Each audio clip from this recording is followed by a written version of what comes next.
L'evento di oggi ci consente di lavorare col territorio, di iniziare a interloquire col territorio, perché un'azienda come la nostra, che ha sempre fatto incoming e quindi ha sempre cercato di proporre la destinazione al massimo delle sue potenzialità in Italia e nel mondo, ovviamente ha necessità di avere contatti con quelli che sono gli operatori.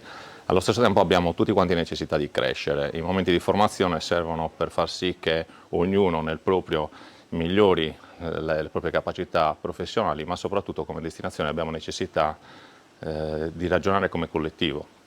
Quindi abbiamo necessità di sensibilizzare le persone che hanno deciso di investire sul proprio territorio affinché si sentano parte di un progetto comune. Ogni singola entità da sola ha un potenziale limitato, ma nel momento in cui invece si riesce a ragionare come collettivo, ovviamente le possibilità diventano enormi.